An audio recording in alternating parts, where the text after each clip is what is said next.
How are we there, guys? Welcome to another episode of the Smashing Crossbar Podcast. Special interview with the gaffer, Carl Robinson, today.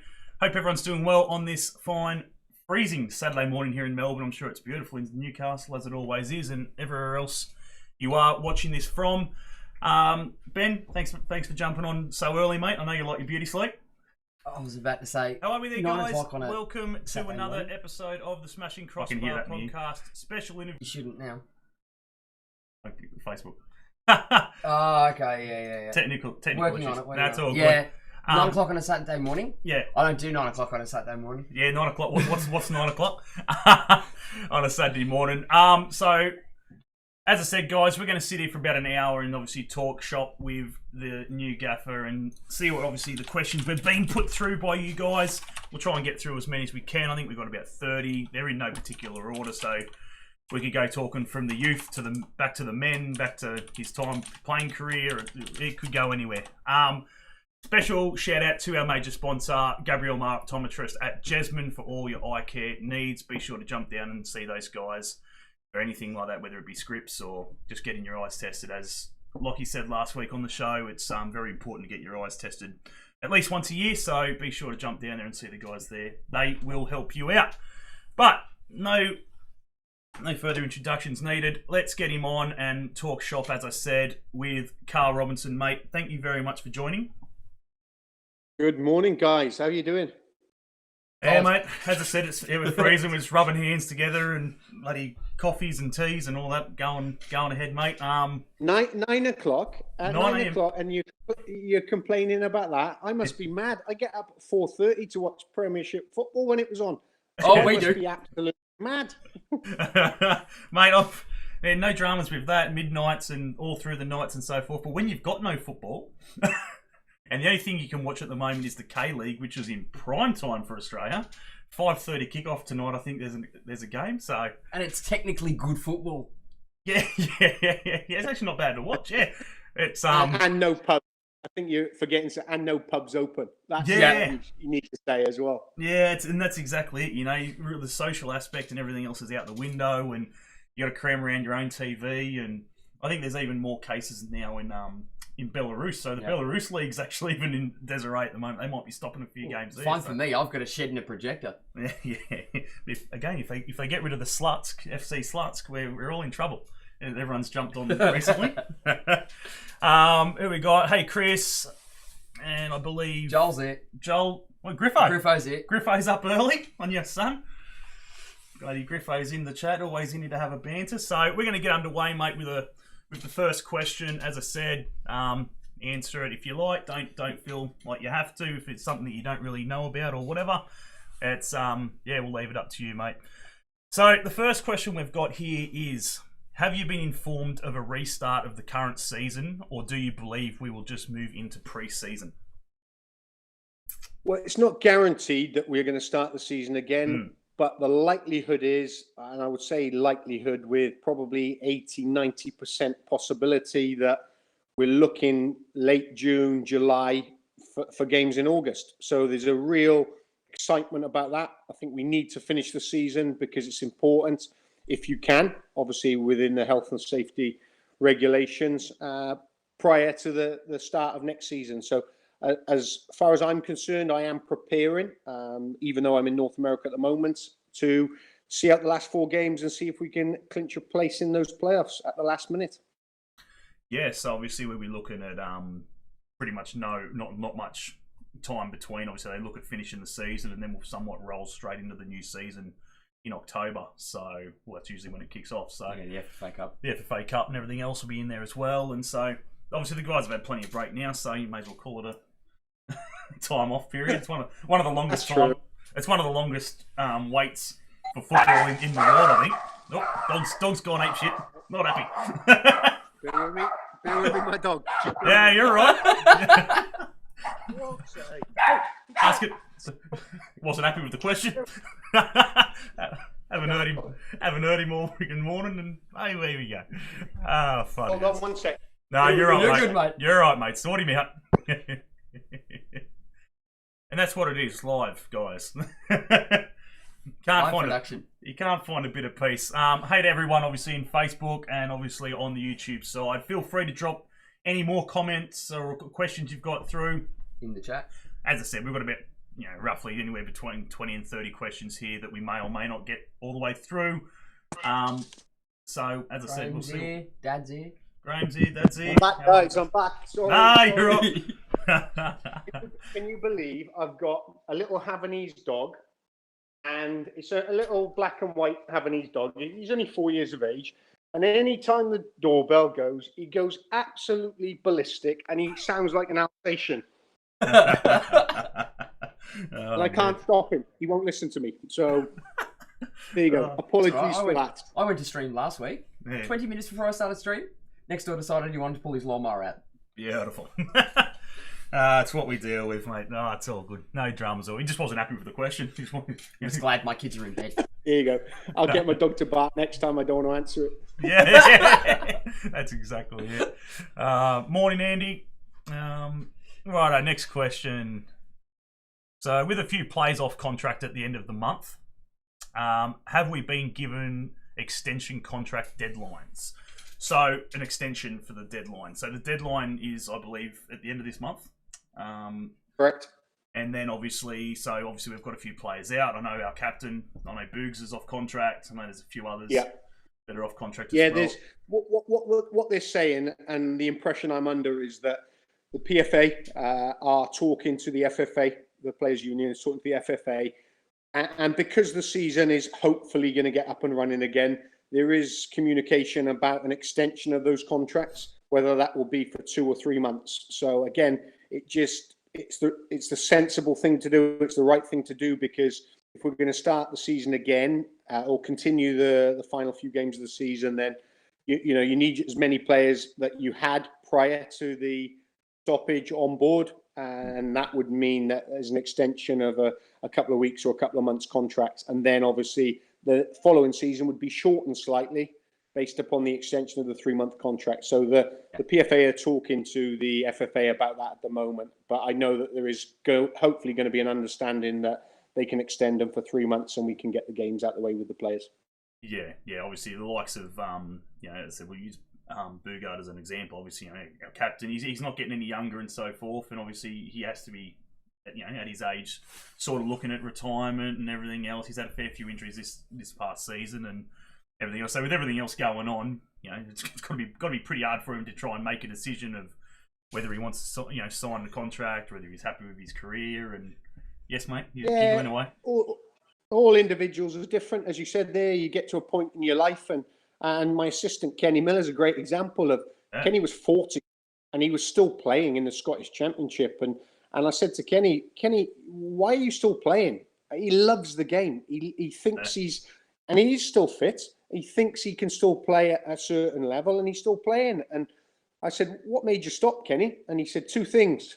First one was that he got an opportunity to come and coach with me and be part of my staff. And the second thing was when he was playing for Partick, I think they were playing Ayr United or someone, that in front of 900 people, and he missed an opportunity from a cross, and some old guy shouted behind him from the goal in no uncertain terms of what the hell are you doing, and you're not good enough, and you're not. And Kenny's a Scottish international who's played 60 odd times for his country, and I said to Kenny, people don't care. I said, so you get to a point in your life where you have to make a decision for you and what benefits you, and I'm sure going back to Nige and all the other out-of-contract players, they will make a decision for them and what's right for them. So as you get older, unfortunately, options start to limit. Yeah. Football is about young players coming through, and I'm a firm believer of the more young players, good young players coming through, obviously increases certain aspects of the game. But obviously the experience is also important at certain times. So you were giggling away there, Ben. What was going on? Well, Graham Law's come into the Facebook chat with better broadband in Canada than in Charlestown.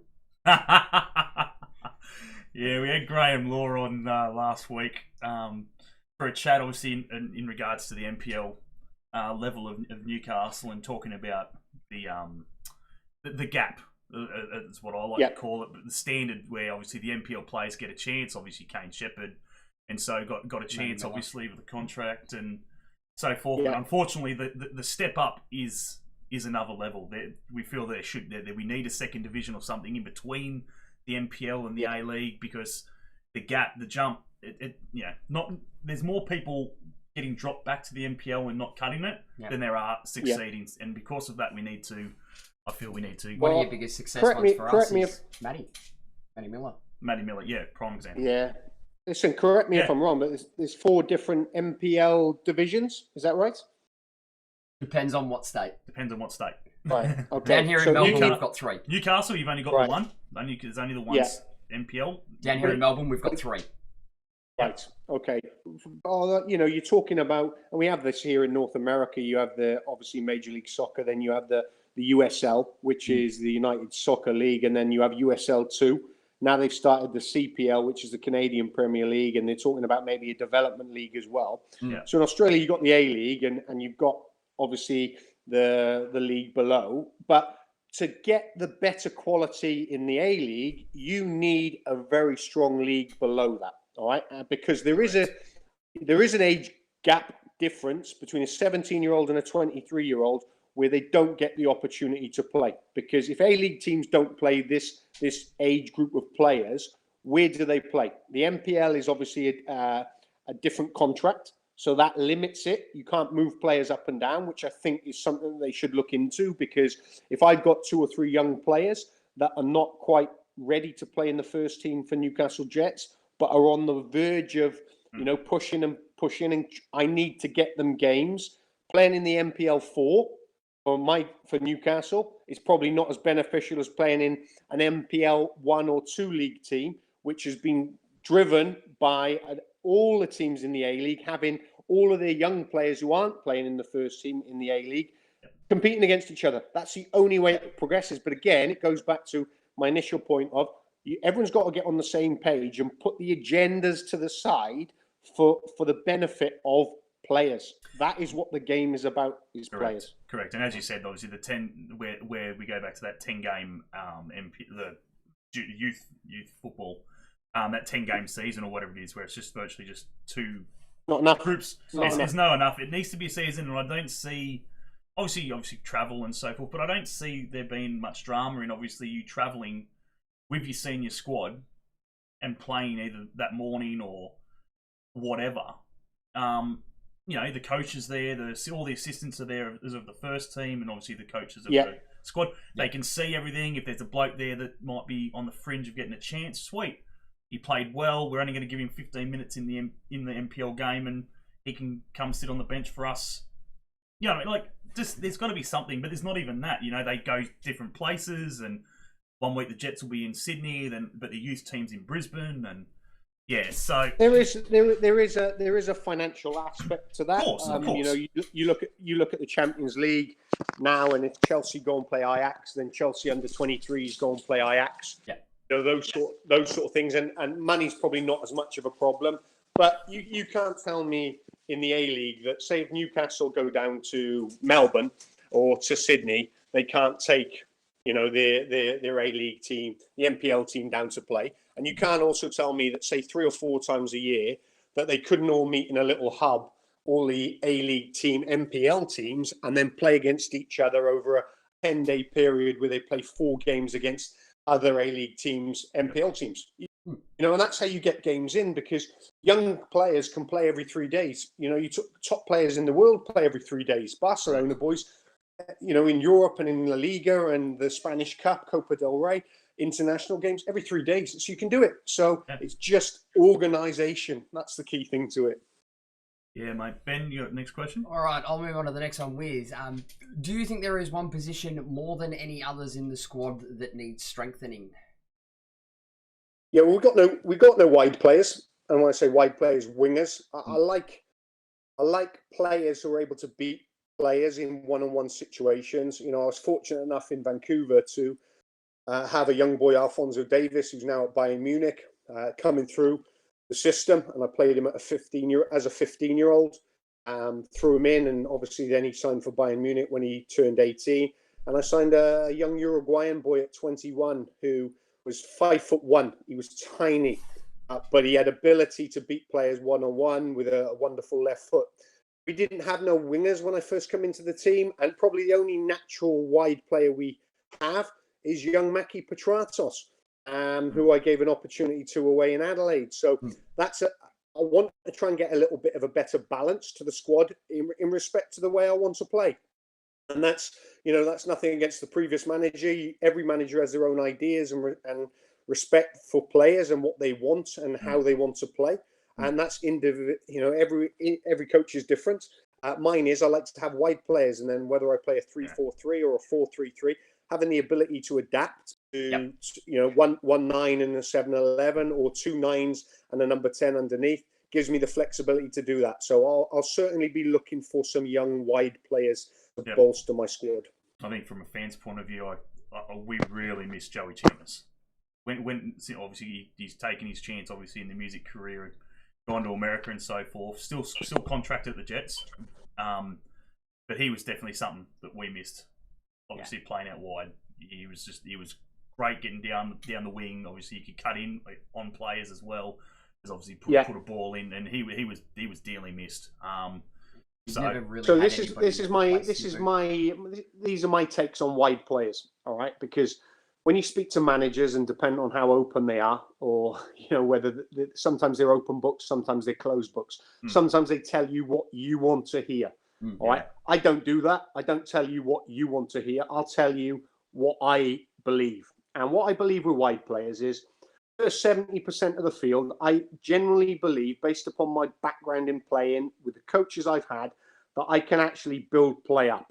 When I get to the final third, the last 30% of the field, the players with the talent, with the exceptional ability, I say natural talent, they have to produce what they're given. And I say to my forward players, Dimi Petratos, I say to Bernie Abini, to Abdul Arroyo, this is your time. I will give you ideas, but you need to let your natural talent come through. So with my wide players, if I say to a wide player, Maki Petratos, I want you to go on the outside all the time, and then the fullback is an experienced fullback, and he turns around and blocks him going on the outside all the time, and Maki goes, well, you told me to go on the outside, boss. And I'll say, whoa. So what I say is, you've got to use your natural talent. If he blocks off the outside, go the inside. If he blocks off the inside, go the outside. If he doesn't know what to do, you decide, and it's not set and it's not structured. The first 70% of the field, the 2/3, the build phase and the creation phase, are structured, because I can actually break teams down whether you press high or whether you don't press, how we build with 2, 3, 4, whether we build with 1 number 6 or 2 number 6s. When we get to the final third, guys, I'll put you in positions to work your magic. And that's my methodology with my wide players. I allow them a freedom to play. When we have the ball, do your stuff. When we don't have the ball, this is what I require. And that's how I work with young wide players. Absolutely. Great insight. And that's how it should be. Absolutely, it should be. Great insight. Obviously, I know there's a few coaches on here that coach at obviously junior NPL level and so forth. Obviously, Alex Evans and a few others that are on here. So absolutely good insight for them, obviously, to hear what a coach. It's also important, guys. It's also important that you've got players. Players always have weaknesses. Players always can't do something. Even the top players, Liverpool players, there's things that they can't do. Not many, but there is. So it's important you focus on your players' strengths rather than what they can't do. Because if you keep going on about what they can't do, they lose confidence, and they lose the belief and the strength to continue doing what they're good at. So always focus on their strengths, continue to work at the weaknesses without a doubt, but always be super positive about what they can do, because depending on whatever level you work at, every player has deficiencies. Absolutely. Next question from Ben. Alrighty. Have you had a chance to speak with Martin Lee about his expectations for the club moving forward? I haven't. I always deal with Laurie. Obviously, we have a great working relationship. We speak every day, even though I'm here in North America at the moment. Laurie's filled me in the background of the football club and Martin taking over. So he's in regular contact with Martin. I leave that to him. That's not in my remit. And I say that with all due respect. My job is to make the team, coach the team, make the players better. And I'll do that. I don't want to do anyone else's job. And I'm a firm believer that if everyone has that mindset, we all work on the same page, we all do our own jobs, then we become a stronger unit. So to answer your question, no, Laurie deals with that, and hopefully when he's on next week, he can tell you. Yeah. Well, as I said, obviously all the fans know that he was or still is possibly looking at selling the club. He wants out, which obviously it's disappointing from our point of view because when he came in, obviously he stated first 3 years, obviously I want to be playing in the Champions League, and technically speaking, he achieved it. And that's what I was going to say, and he achieved everything he said. So from a fan's point of view, that's fantastic. Your owner tells you what he wants and he delivers in some way. It's great. And then to come out, obviously, I know obviously the financial situation over there is a lot different and it's a lot hard to do and stuff like that. But again, that's something we'll speak to Laurie about in future times. What do we got? So this one's from Lockie, our major sponsor. We have we have lost our first choice keeper to retirement, and obviously Mossy. Are you looking at bringing in a new keeper to take the number 1, or are you happy with what you have seen so far from Italiano? Well, it makes me smile when obviously the question is about we've lost our number 1 keeper. When I went in, I played Lewis in a number of games. Mossy was injured, and don't get me wrong, if he wasn't injured, then it might have been a little bit different. I don't know. But I'm a firm believer of it. No matter how old you are, no matter if you're first choice or your second choice or you're the captain or you're not the captain, if you play well, you deserve to stay in the team. And Lewis Italiano played very, very well in the games that I was in charge. Everyone will talk about the mistake that he made, one of the mistakes for 1 goal. I think it was in the Central Coast game. But he done a number of other good things. He kept us in games with his saves. His distribution was excellent. And Mossy had to be patient. And I explained to Mossy's a great, great person, off the field as well as a very good professional on the field. I explained to him my thought process on it. And I know he's going into coaching now. So he has to learn. And during that period, I allowed Mossy to come into my player and coaches meetings and allowed him to listen to how we prepare and how we plan on a daily basis and on a weekly basis in preparation for games, which I think opened his eyes a lot. I think there'll always be a very good relationship between us, and I'm always there to help him. I know he's very close with Laurie, which is also important. But to answer your question, Lewis, we still got Lewis next year. He's obviously signed a new contract, which is important. But there's every area of the field I'm always looking at trying to strengthen. And if I can, there's no sentiment in this. If I can find a stronger keeper that I think will push Lewis to make the team better, I will do that. So to answer your question, I'm always looking for players. Will I be looking for a goalkeeper? Yes. What age? I don't know. I might decide to go with a young one because I want to get a number of young players into the squad, talented young players, and he has to be right. And if that's not the case, then I'll have to find a suitable placement to push Lewis, because I don't want this theory of a starting player and then a backup player which can't push the starting player, because I think no one benefits from that. Absolutely, which is what you and I were talking about the other day in regards to obviously some of these questions coming through already. Well, obviously, this isn't part of the questions, so to speak, but obviously you're talking about youngsters. I think I thought last year, especially in the FA Cup, I think Noah James should have probably got, in my opinion, a little bit more game time than what he got. Just only from what I've heard. As I said, I've never really seen him play at all, but from what I've heard from Laurie and so forth, that he's not a bad young keeper and so forth. Have you had a chance? Obviously, I said you've only been here for a little bit, but did you get a chance to see what Noah was like, and has he got the quality to probably make the A League? Well, unfortunately, I haven't got a chance to see him because he hurt his thumb. I think he broke his thumb. He did too. Yeah. All right. So all I've seen was his work with his feet. I want to be a coach and manager that plays with a goalkeeper. When I say that, I mean with his feet. If I'm going to build and play out the back, which I think we've shown that we're going to in the 7-8 games, then he needs to be comfortable on the ball. By all accounts, he's very comfortable on the ball. Size-wise, he's probably not the biggest goalie. But I don't know what his hands are like and what his voice is like, because you need to be a presence. So he's one that I will certainly have a look at if the season gets extended. And the other thing I'll say is, how can you make assessments on players when you haven't seen them? All right, and I will keep an open mind on Noah. It doesn't matter to me what anyone else tells me. about him, whether he's good, bad, or indifferent. Until I see him for myself, my mind will be open. And then when he gets given his chance, then I will make my assessment. But until he does, then I will leave that open, because I think every player, young player, it's too easy to write them off even before you've seen them. And I won't do that with any player, because you just never know. Some players don't, if they don't get the chance, you'll never know if they're good enough. If they get the chance and they're not, then you can make a decision. If they get the chance and they are good enough, then it's amazing what happens, because people come out the woodwork and say they were part of their development. But you need to give young players chances. 100%. Absolutely, mate. The bottom one there. Yep.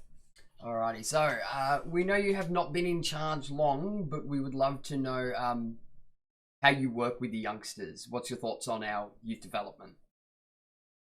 Yeah, I haven't specifically worked with the under-19 team or the younger ones. Obviously, I watched some academy sessions. I watched 3 sessions prior to the obviously stoppage for the virus, because my son, joined the under-13s. I thought it was very, very sharp, very good and vibrant, but I can't talk in detail about the younger boys. What I'll say is, obviously, Noah James, you mentioned there. We had Angus Thurgate, who played near every single game for me at the time. Jack Simmons, who I like a lot. Dean Z was giving me a list of players. Lucas was one. We had 2 centre-backs that come in, a right-back. So I'm a manager that likes to take a look at players in environments. And on a Monday, I'll turn around to Dean Z and say, I want a right-back to come in on Tuesday. Bring in your best right-back. So he's done that. I know there are a number of talented players in the squad. There are also some that aren't quite ready yet. But I also know that there's 15, 16-year-olds that generally we believe can go on and play at a really, really high level, that are part of the national team squad now. So over the next period of time, when we get back on the training field, then one by one, I'll start drip feeding them into my team. And as I said, I don't care whether you're 15 years of age. If there's a genuine chance for you to progress and you've got talent, then I will certainly take a look at you. So I'm looking forward to seeing these guys. Andy's popped in and said he thinks that Tom Beecham at centre-back is the next cab off the rank from the youth team. Thinks he's a very good young prospect. Yeah, he is. He's certainly got potential.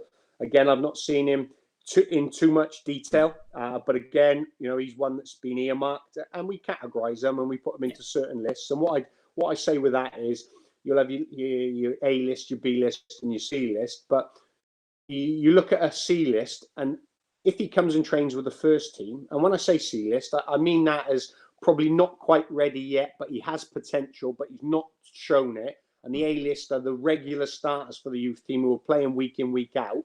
So they categorise in lists of that for that reason. But when they're in the first team environment, the lists go out the window.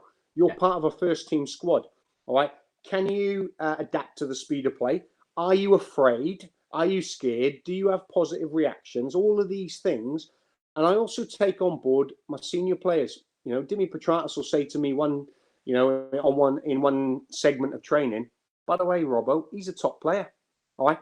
I know he's a top player, but when a senior player who's a top player, by the way, says that to you, your eyes are right. Yeah. And my eyes are certainly right. So again, there's a number of ones that I'll have a look at. I won't make judgments on them until they're in. And even when they're in and it doesn't work out, if it's too quick for them, we just put them back into their list and then we reevaluate with them a month later. Because how do they learn? How do they progress? How do they get better? If all you ever say to them is not good enough, not good enough, not good enough. They're not good enough at this moment. Why? What can they do? What do they need to do? And once they've done that again and they've reset, they come back to you and say, right, are they at the level that you want for this current market? And you say, right, yes, they are. So again, there needs to be procedures in place and a plan in place for every individual, no matter how they come through and how good they are at a certain time. Yeah, it's almost like you said earlier, where you mentioned, that positive reinforcement. Yeah, okay, so his weakness might be he's just not quite at that level for the senior team yet. But then you go back to him with that positive reinforcement of you're doing this. It's absolutely fantastic. But we're just going to move and reevaluate in a month's time to see how you go. Yeah, totally. Why is he not quite ready for the first team? Is it because it's the physical element? Is it because it's the speed or the pace element? Is it because it's the confidence element? So you go back and you say, listen, physically you need to get a little bit better. I'll work with the physical trainer to make sure he gives you a program for the next 3 weeks to get you what I think you need to help you as an individual perform better for when you come in 4 weeks' time, to be able to perform to the level that I require for you to get into the team and push Matt Miller. If you don't do that, and that positive feedback, there is no coaching in it. And people just go home, and then the mums and dads will go to the boy, how did first team training go? Oh, yeah, it was okay. Are you training tomorrow? No. All right, okay. Why? I don't know. Confidence is low. Mum and dad go, well, why? Well, we need to know why. We need to know why. They call the academy director. Well, why is he not playing? Why? So me as the manager in charge, I will always give the feedback to the player. What I'll say is, I'll tell you the truth. I won't tell you that it's right if it's wrong, and I won't tell you it's black if it's white. I will tell you the truth. Some people like it and some people disagree with it. No problem. That's opinions. But I will always tell you for the benefit of the person themselves. Yeah, absolutely. So one of the questions obviously we can talk about, obviously we're talking about a bit about youth and so forth, is what do you look for in a player? If you're looking to bring someone in, even for example, what is it? What are a couple of things that you definitely look for in a player that you feel you need? Well, I always look for something special. And when I say something special, I remember Thierry Henry always said to me that when I played with Thierry at New York Red Bulls, fantastic person, fantastic player. We all know that he's won everything at every level. And he comes in, and we were talking about Arsenal and Arsene Wenger, and he always said that he broke down football into 4 or 5 categories of technical ability, physical ability, mental ability, and there was a number of things. And so I always look for something special, what that special thing might be. So I look at Maki Petratos, and we'll use a current example. Maki Petratos, Dimi's younger brother. Yep. When I first come in, it was like, well, he's lost his way a little bit. He's got something, but we don't know what it is. All right. How many times have you heard that on the football field, or in the pub? He had something. He was good to play, but he didn't play. Or he was good enough to play professional, but he didn't get given the chance. Right? I'm not a believer of that. What I'll say is, I saw something in Maki. He had pace, and he had an unbelievable mindset of, if he gave the ball away, all right, and he reacted, he won it back straight away. When people shouted at him, and especially his brother shouts at him, or people shout at him, he doesn't let his head drop. And I thought, the mental capacity he's got is very, very good. The physical element is he's got pace, and he's a wide player, and he's got an attitude where he's not afraid. So I looked at that and I thought, I can work with him, because I want to work with players who've got positive attitudes, don't complain, don't moan when things go against them. And also, my job is to instill confidence in people. And mine and Kenny's job when we come in, along with Dean's, was to try and instill that confidence in him, to make him believe in himself, to add on to what I saw in him as a player. And that's what I look for in players. If they come into the environment and they're tepid and they're scared and they're quiet, and they don't, the technical side is a little bit too high for them, and the physical demands are a bit too much for them, then I will say to him, listen, I need you to spend 2 or 3 months back with the youth team. But if players come in and show an attitude of, listen, I don't care whether you're Nigel Bogart, I'm going in for a tackle and winning it. Right? That's what I want to see from the mental side of them, and then obviously the physical elements and the technical elements go in that as well. Beautiful, absolutely. Ben, you got the next one? What we got here? Okay. What are your honest thoughts of the supporter culture at the club?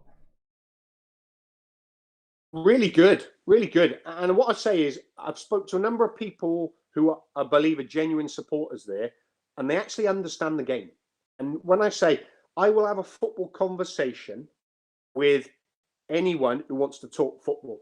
If you want to talk nonsense, and what I say is, don't waste anyone's time, all right? And the other thing is, if you're asking me a question and you've already got the answer, why are you asking me, right? So I've spoke to a number of supporters there, and they tell me their views, they tell me their thoughts, good or bad. Hey, that's opinions. You're entitled to your opinions, and that's really good. What I'll say is, the players, and one of the first things I said, why do you play the game? To the players, and you play because you love the game. You play because you want to be a professional footballer. You play for your families. You play because it pays the living. You play for the supporters, because the supporters are always there. The supporters are the club. All right. Managers come and go. Unfortunately, I'll be coming and I'll be going at some stage. I don't know when, but I will. Players come and go. But the supporters, the genuine supporters, are the blood of the club. So through good times and bad times, and it's easy when it's good times, and we see the stadium packed, brilliant.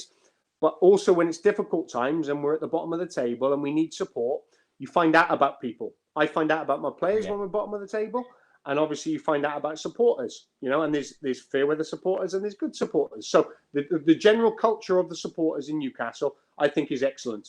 What we need to do, and my remit, is to try and win more games of football, to play a certain way of football, and I want to enjoy, bring excitement back, bring young players through, so the culture grows, the supporter group grows, the numbers grow, because if that grows based upon the product on the field, then everyone wins, because then I can go to Laurie and ask him for more money, because there's more money coming through the gate. Unless I do my job with my players on the field, it's very difficult in the current climate. So yes, to answer the question, great supporters. We need to increase the numbers, but I know I have a part to play in that as well by being so open and honest with them and telling them the direction of the football club as well. Absolutely, 100%.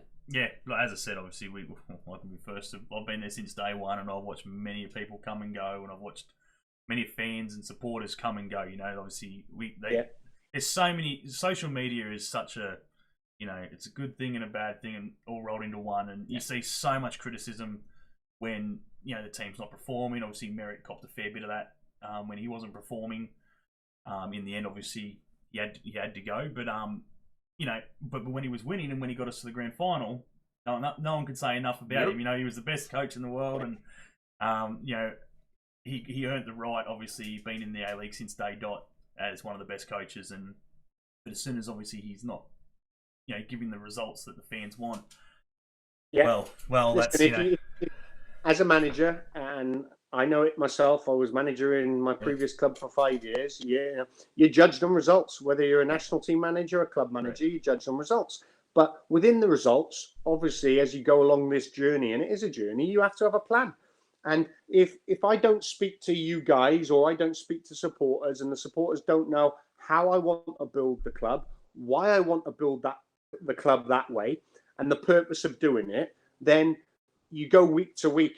And when you go week to week, there's always that nervousness about you win one game and everyone thinks great. You lose 2-3 games in a row, and then there's where are we going? We got no direction. It's the manager, it's the players, and things like that. When you've got a plan in place and you've got a structure, stick to that. You'll have good times and you'll have bad times. And that's why I think being pretty open and honest with the way we're going to build the club, and I do want to build the club. Building takes a little bit of time. It doesn't happen overnight. There is success, short-term success, but as I said to you, the club is more important than me or any player we've got on the roster at the moment. The club is the foundation, and what you need to do is put the building blocks of foundations in place. So when managers come and go, players come and go, the structure's still there, and then it can be obviously changed slightly depending on how that coach and the players want to play. So that's important for me, is get back to the building the foundations, reset, and build again. Absolutely. Another question we've got here from one of the fans is, you yourself have played in many derbies over the time, I'm sure. What have you been told in regards to the F3 derby? Quite a lot, actually. And I was very lucky. You can tell by the cheeky Quite a lot. And I was very lucky to play in a number of really good derbies. Wolves, West Brom, and Sunderland, Newcastle, Norwich, Ipswich. You name it, Portsmouth, Southampton, you name it, there was loads of derbies. So what have I heard? I've heard that it's hatred, and that's okay. That's allowed. That's part and parcel of it. And the reason why I say hatred between supporters is because they love their team. Not hatred of people, hatred of club. And that's okay. And that shows me the passion. And to, following on from the question you asked me two questions prior was, what do I know about the culture? The culture is, it's their club, and it means everything to win a local derby. So I know how important it is to win these derby games, and how important it is to give everything, not just for them, the players or the staff or the coaches, but more importantly for the supporters. Yeah, I don't know if you've heard in the coming days, I'm sure, as you said, you speak to Laurie nearly every day, and being the mayor of Gosford at one point, he's time that we'll We never let him forget it. never let him forget it. That And you shouldn't. And you shouldn't, by the way. absolutely. He finally come to his senses and so forth. But apparently there is talk that the Central Coast are going to be moving to the other side of Sydney. They are looking Yes, I did read that. Yeah, which is for a fan's point of view, terrible. No one wants to travel that far, obviously, for a derby, and if they do go, obviously, it almost brings in Sydney FC as a closer team to play in a derby, which we don't want. We don't want Sydney as a derby. Well, here's an interesting one. So I was in Vancouver, and they say our local derby was Toronto, 5 hours on an aeroplane. Right, we had Seattle up the road 1.5 hours away, which was a drive, and Portland 6 hours away.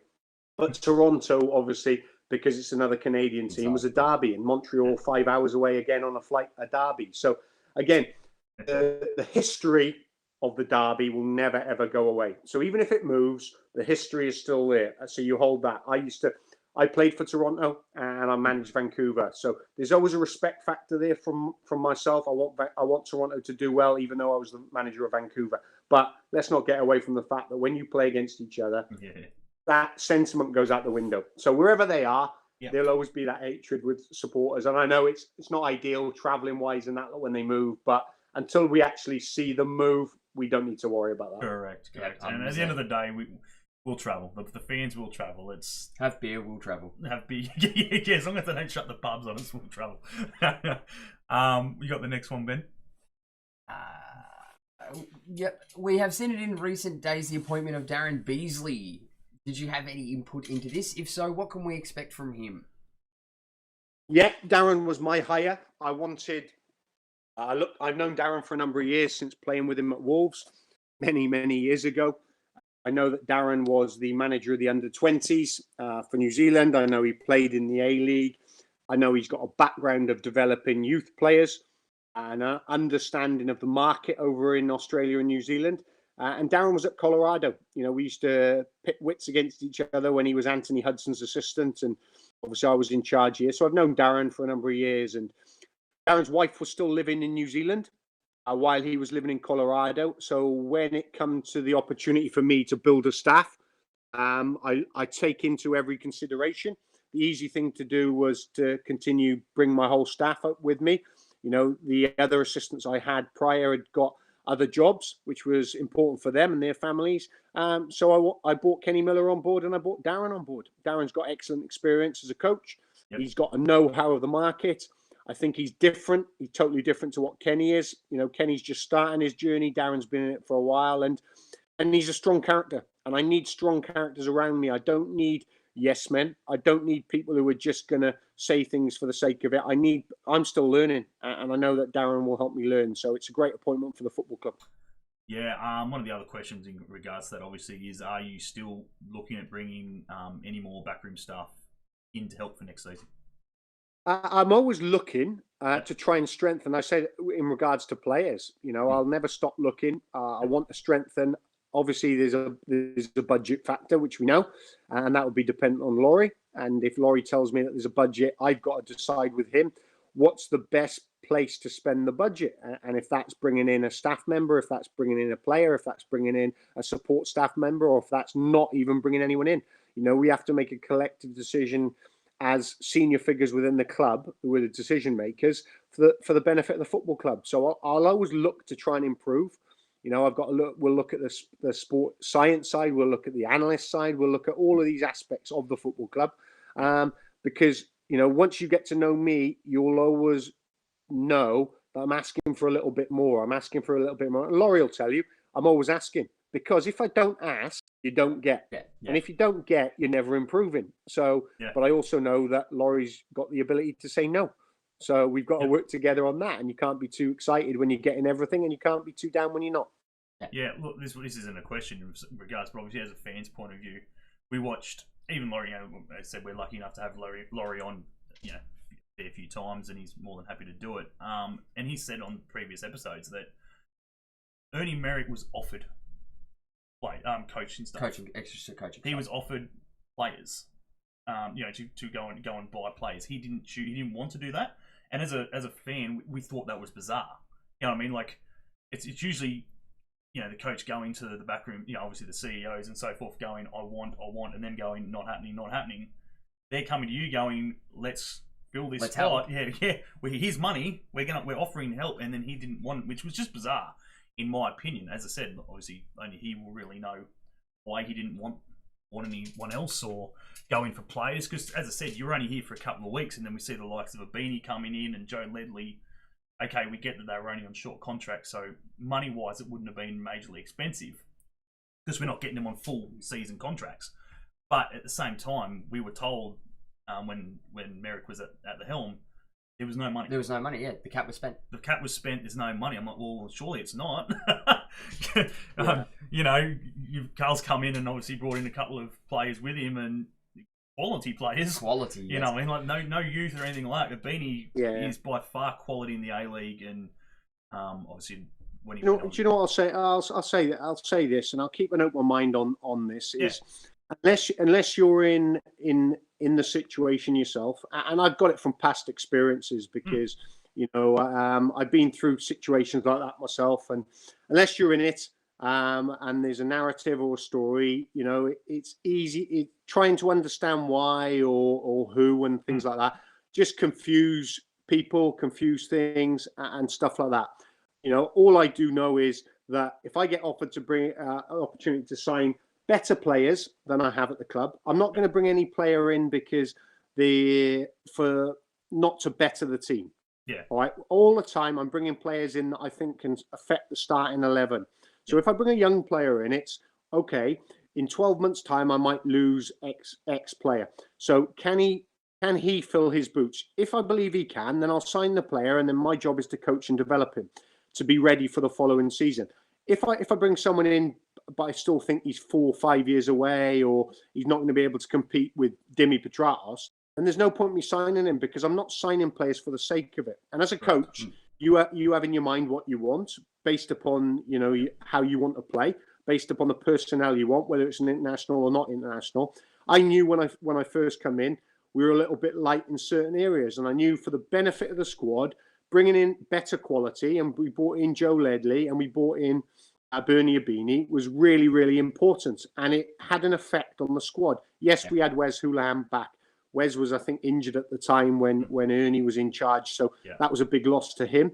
And that doesn't help anyone. You're only as good as your players. But if you haven't got any players or your players are injured, then, unfortunately, it's an unforeseen circumstance. So you have to deal with it. So, as I said, it's, no one knows. No one needs to know. We move on and we look forward to what's Absolutely. You got one there, Ben? Yep. Okay, this one's a bit broad. But why Newcastle? How did it come about? Yeah, and do you know what? So that's probably one of the most popular questions I get asked because I was always taking a year out. When I left Vancouver, I spoke to my wife and I wanted a year out of football just based upon I was mentally fatigued, traveling all over the country for 5 years, doing, a number of roles within my job. I didn't get any time with my kids really and my wife. And I said, I'm going to take a year out. But during that time, after the first 3 months, you get the itch and you want to get back into it. But I didn't want to jump into something that I wasn't prepared for and I wasn't ready for. And when I went into a job, I wanted to have the itch to enjoy being back in it. And my enthusiasm rubbed off on the players because, the players in Vancouver gave me everything they had. Yes, we lacked quality at times, but the team spirit, the togetherness and the culture I created there was what got us the results. And we had some fantastic times there and fantastic achievements. So I was always going to take a year out. Then I started to get a couple of phone calls about would I be interested in coming to clubs. And there was an A League club that I had spoke to after 3 months of me leaving Vancouver. But the time wasn't right. But from that moment onwards, I watched the A League because I had a number of friends there. Kevin Muscat was a former teammate. Steve Carica was a former teammate. I know Hayden Fox, who's Perth's Tony Popovich's assistant at Portsmouth.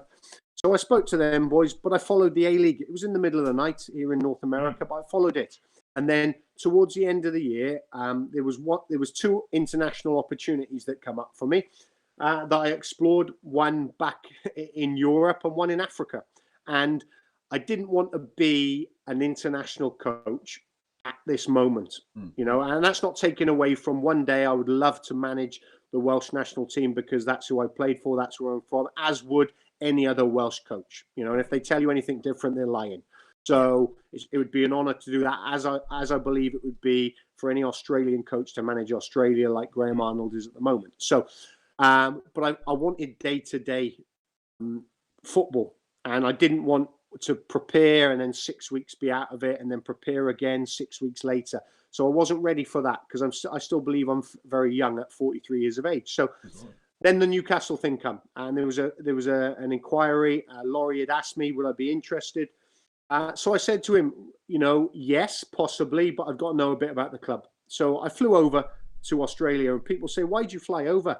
Did you go for an interview, and did you do it? And I generally flew over because I wanted to see what the club was like and the standard of football with my eyes. I see it on TV, and I thought there were some really good teams and players, but I wanted to get a genuine feeling. And as soon as you step off the aeroplane, if it feels right. Yeah. And I flew there for that reason. And then obviously we had long talks with Laurie and Joel.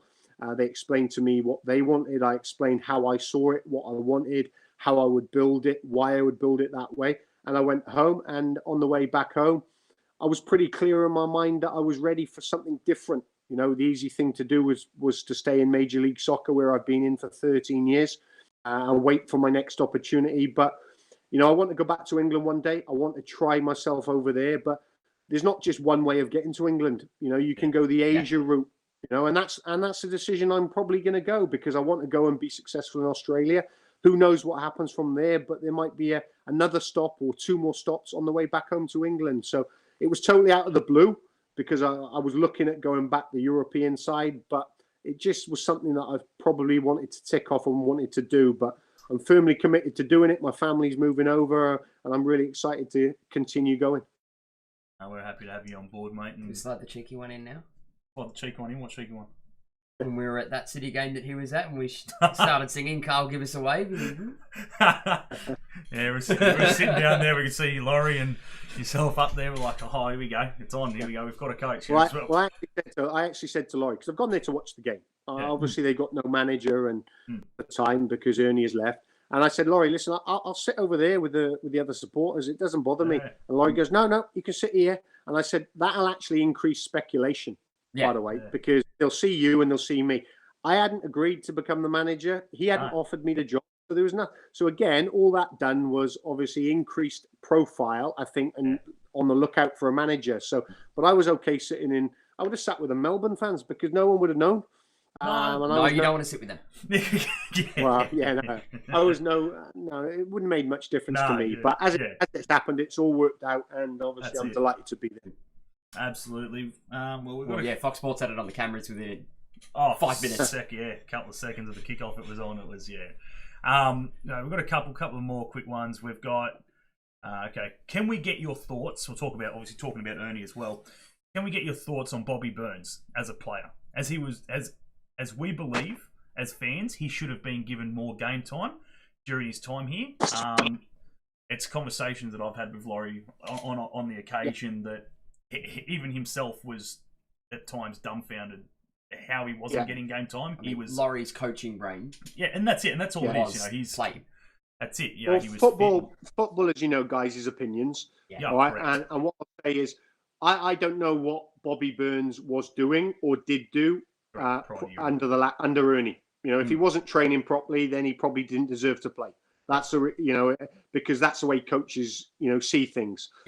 So that's a question that is separate, and you're going to have to ask obviously Ernie. What I will say is, the day I walked in, I said to the players, it's a clean slate. Everyone who had been played or guaranteed to play, there's no guarantee you're going to play, because everyone starts from scratch. If you train well, you get the opportunity to play. If you play well, you stay in the team, as we talked about Luis Italiana, as we talked about Angus Thurgate. If your performances dictate whether you stay in the team, and if you're not in the team and you have to train Monday to Friday and not play on a Saturday, that's the only way you're going to get back in the team, is training properly. So Bobby trained properly for me. Obviously, Deansy had put him in the team, prior to me coming, and he'd played well. So the natural thing for me to do was just to continue playing him. Along the way, obviously Connor O'Toole come, and Connor's a young player that I wanted to see as well. But I couldn't leave Bobby out because Bobby was playing so well. He was doing all the things that I wanted him to do. He was attacking, he was defending. He's a little nasty bugger, so he's not afraid to tackle. But I wanted to see Connor play. So eventually I left Bobby out against Melbourne City, and I played Connor, and Connor did fantastically well in that game and showed what a good player he was. But he deserved the chance in training as well. But I think I showed the whole squad what it's about to play in my team. If you train properly, you get the chance. If you get the chance, you've got to take the chance. If you take the chance, you stay in the team. And then you leave others trying to fight to get in the team. That is the way competition breeds. That is the way you improve performances, not just individually, collectively, but week in, week out. Yeah. And if you don't have that, then you're never moving forward at the pace that you want to. So, Bobby did well, as did all the other players. When I stepped in, and that's credit to them because, again, as I say, it's always about the players. Yeah, look, as I said, hopefully, again, as a fan, we didn't get to see him as much as we would have liked. Me personally, on Bobby he was a gun, he was a weapon. He, as you said, he wasn't shy. He was more than happy to go in, do whatever he could to win that ball, whether it meant copping a. But that's the mentality. It was great. Football. Yeah, and he was great in the city as well. And I think that's important. I say to all my players, wherever you go, you have to immerse yourself in the culture and you have to immerse yourself in the environment. So you have to get out there. You have to get yourself seen at grassroots football. You have to go and watch the youth team play. Yep. You have to be part of the community. Because if you're not, don't play. Because the community is as important as the football club. And Bobby was really good at that, as are most of the other players. Yeah, so good luck to him anyway. He's obviously gone back to Hearts, and with their situation at the moment dwindling at the bottom of the table. He's primed to fight. If they do drop, obviously he should be almost guaranteed time next year, unless he doesn't sign, I suppose. But if he doesn't sign, obviously, hopefully he comes knocking our way. Because I'm not the coach, but I'd take him at the moment. He would definitely solve some of our issues. There you go. We'll sign him then, because you want to sign him. We'll sign him. Swear that, thanks, mate. There's not many favourites. There's not many people I sit there and go, we need. But I don't know. It was just something about him. As you said, here we go. If we sign Bobby next year, I'll just say we signed him because Josh wanted to sign him. No problem. Yeah, that's all right with me. Yeah, it's all on you, mate. Thanks, mate. I'm happy to. Wait, and if he doesn't play well, I'll blame Josh. Yeah, that's fine. That's fine. I'm happy. I was about to say, we're talking about that and players to sign. Leaky G still available? Leaky G, what a weapon he was. He's a personal favourite. He was. Actually, I was speaking to Taylor Regan the other week on the show, and Newcastle lad, born and bred in Newcastle. He's currently playing over in Malaysia at the moment, and he's looking to come back as well. He's a solid centre back, so. Yeah. Right. That's the answer. There you go. You're signing 2 players for me, eh? That's Taylor Reese, mate. He's a weapon. Jesus Christ! Next year you'll be asking him to be on your coaching staff. Well, mate, why not? I'm available. Don't worry. We've got about 4 questions to run through, and we'll let you go, mate. What have we got here? I'm going to leave that one to last. Go a bit lighthearted. Lighthearted? Alright, here we go. So the question is, did Vancouver have a song or chant for yourself? And if they did, can we borrow it? Can we borrow it? I believe there were some good chants and some bad chants, as there always is. Listen, the fans were great with me, and again, whenever I leave a football club, and I've left some fantastic football clubs during my career, not just playing but coaching. I was at New York Red Bulls, I was at Toronto, and I come to Vancouver, and what tends to happen is, when at the start of it, it's always very, very good, and at the end of it, unfortunately, whenever something comes to an end, there's always negativity about, And I left the football club after 4.5 really, really good years, for various reasons, and people to this day still ask me, and I just say, listen, guys, coaches are sacked, coaches move on, players move on. That's the reality of the business. So I always never look back. I always look forward. So. Yes, there are songs. So, the old favourite that they used to love with me, not just here, but when I played was, so here's to you, Mr. Robinson, all right, instead of Mrs. Robinson. So, and again, they're only going to sing if you do well. They're only going to get behind you. And what I say is, the most important thing for Newcastle fans is get behind my players. If you do that, all right, and really, really push, you become the 12th man. Because literally, being a player, you know what it means when the fans are really positive. You know what it means when the manager's really positive. And I am as positive as you ever likely going to meet manager. My man management side of it is one of my best qualities with the players. All right, because I need to get the best out of people. Every person has a role to play, whether it's a support staff member, whether it's a coach, whether it's a player. And I'll say that to the supporters. You all have a part to play in this journey. So we want everyone to get behind everyone because we're all as important as each other. So to answer your question about a song, yes, you can sing what you want. That's all right with me. Sing for the players. That's important. But I need to win because if I win, you sing more. So I'll take that responsibility as well. Beautiful. Last couple, go on here. So we did hear Joe Ledley say that if he was happy and enjoyed his time here, he might be open to a possible stay for next season. As a former teammate and coach, obviously, what are your thoughts on his short? Obviously, I said he was only here for a short time. Obviously, the season was cut short and everything else. But how did you feel he fit in? Obviously, his fitness, he's not as young as he used to be, and what were your thoughts?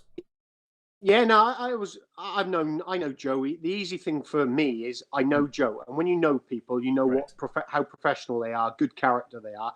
I knew what he would bring to my locker room and to the training field. So there was never any question about it being a risk for me. Obviously, he wanted to play. The biggest thing for Joe was Joe's got a wife and 3 young, small children. Right. So emigrating to the other side of the world and committing to 2 years, 3 years, 1 year, whatever, is a big risk. Yeah. So, the way I sold it to Joe was, listen, why don't you come for 2 months, see how you like it.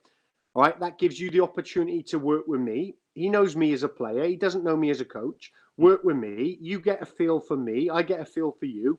You get a feel whether your family would like it or not, and then you make a decision. And obviously, during the time he was here, Angus Thurgate and Stevie were playing brilliant, and I kept playing them. Wes got fit. But then obviously I was putting Joe on the last 30 minutes and I played him against Melbourne.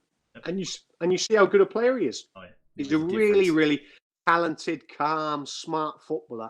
And that quality never goes away. So, we'll be in discussions with Joe. Joe's a really good person.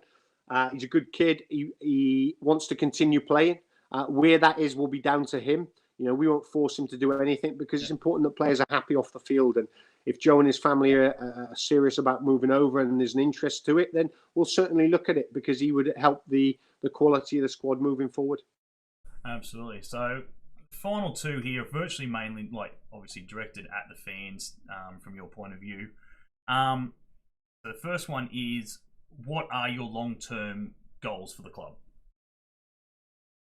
Obviously to win. I want to win. I've not come there not to win. And I think it's easy.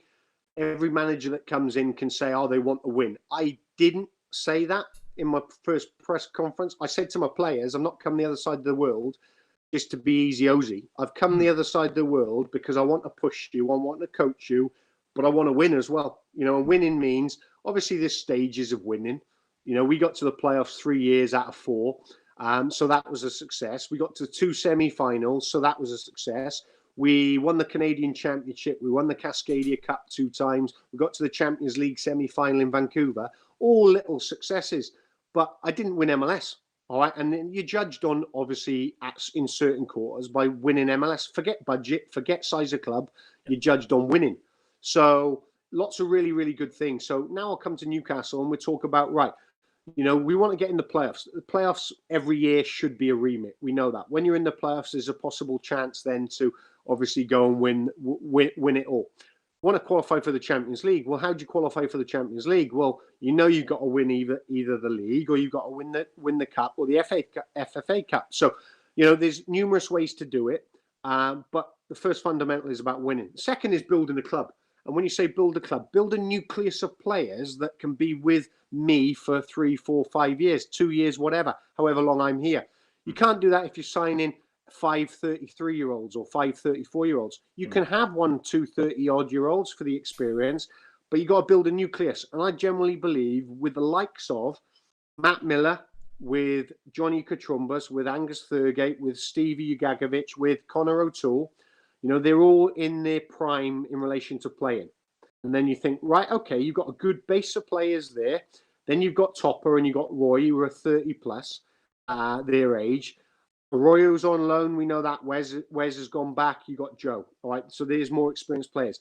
How many young ones can we get through? We know we got the Petratus brothers. We know we got Paddy. We got a number of other players that are on that little fringe. And you think, right, is there any other talented Australians, national team players that aren't playing football that you can bring in to supplement the core group of players we got?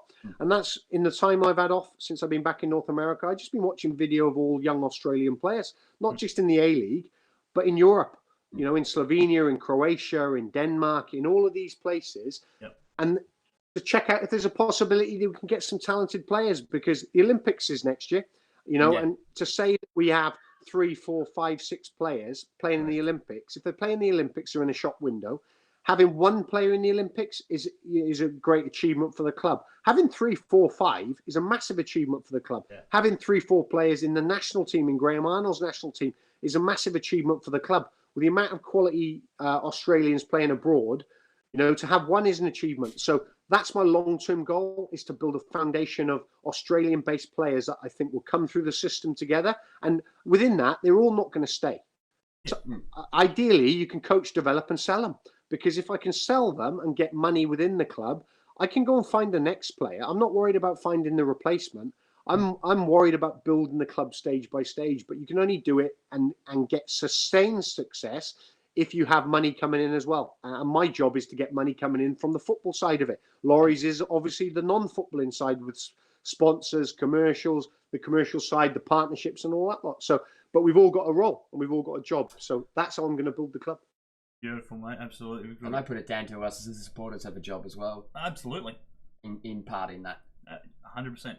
100%. As I said, again, we may not win every game and everything else, but at the end of the day, even though we are losing, get there, support the boys, because as it is, we are the 12th man, and especially at home, if we can get there and get behind them, and that it gives them that little bit more chance of winning, even though they're down and everything else. Knowing that we are there and obviously backing them and obviously pushing them. And there's times where we've done that. Yeah. And it's actually made a difference. You physically notice a difference. Correct.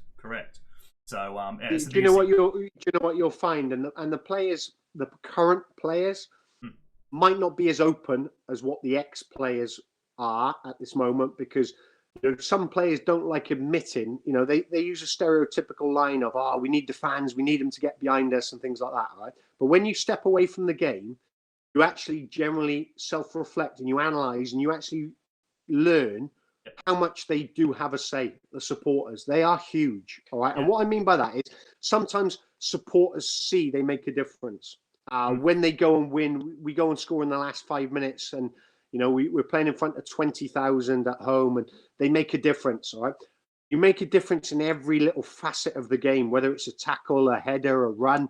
It's not at the good times. It's when in periods of games when it's against us, because you can dominate a game for 80 minutes, and then a 10-minute period the opposition will have, and they'll score, and then frustration sets in, and a little bit of you lose your confidence and you lose your way. And that's where the fans play an important part, because listen, guys, it's okay.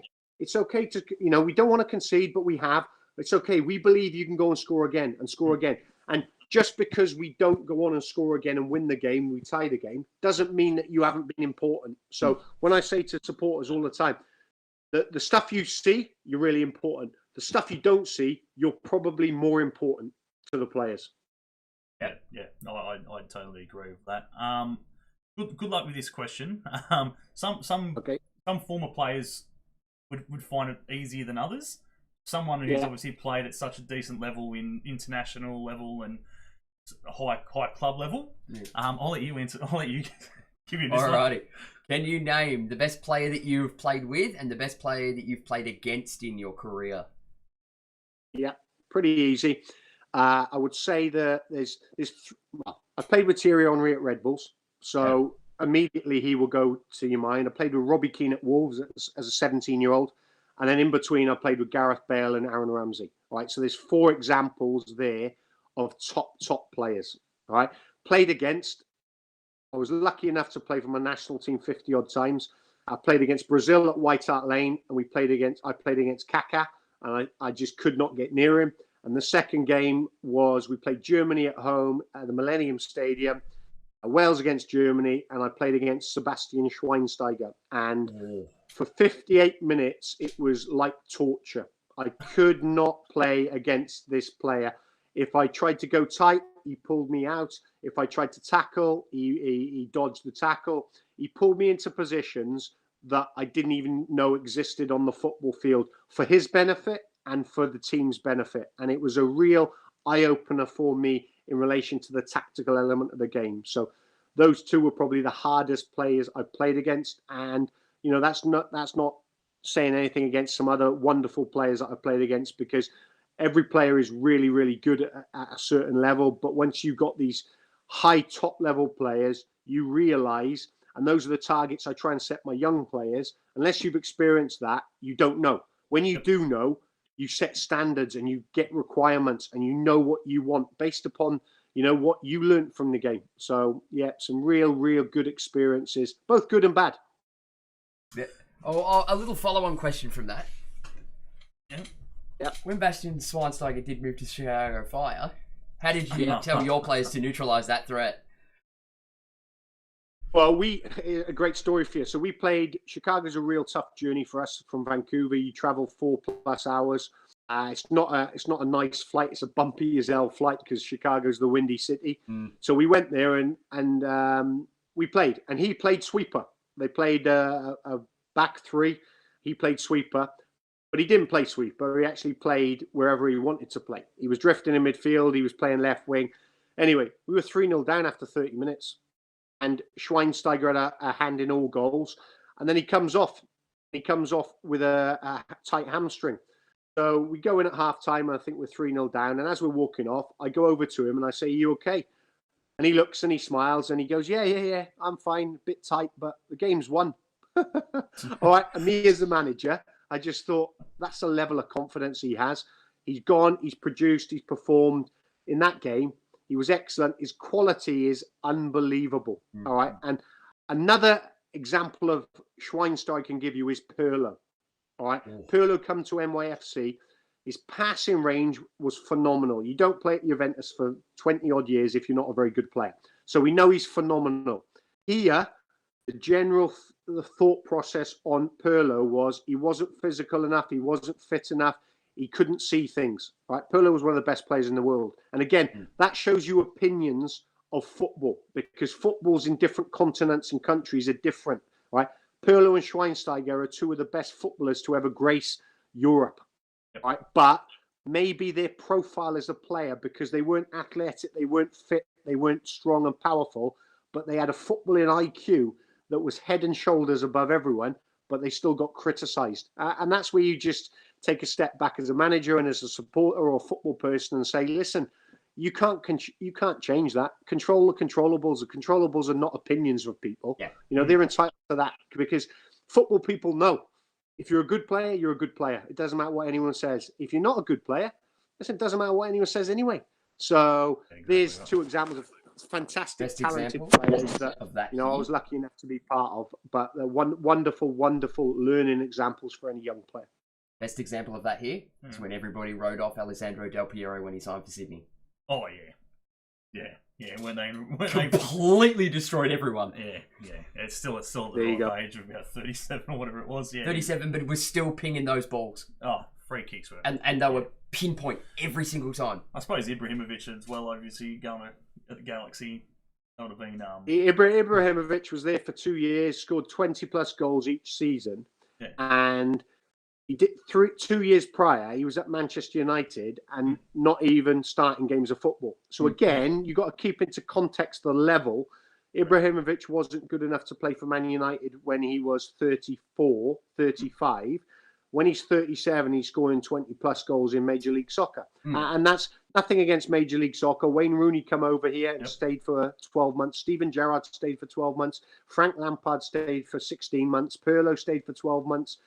Kaká stayed for 2+ years. So all of the top players come. They don't stay here for too long. All right. And again, what you've got to do is be grateful that they come and they were part of the journey, because football continues to move and evolve and grow. But the young players have got to learn from the senior players. And if you do that, then you can start that journey as you go along your footballing career. But Ibrahimovic, more importantly, Ibrahimovic, what a character. Wasn't afraid to say anything. There you go. No. But he was able to back it up because he'd been there, done it. And that's the key thing. Which reminds me of Rooney's, what was it? Complete half-field chase down. Oh, and then puts that tackle in. Chasing down. Yeah, exactly. Yeah, easy.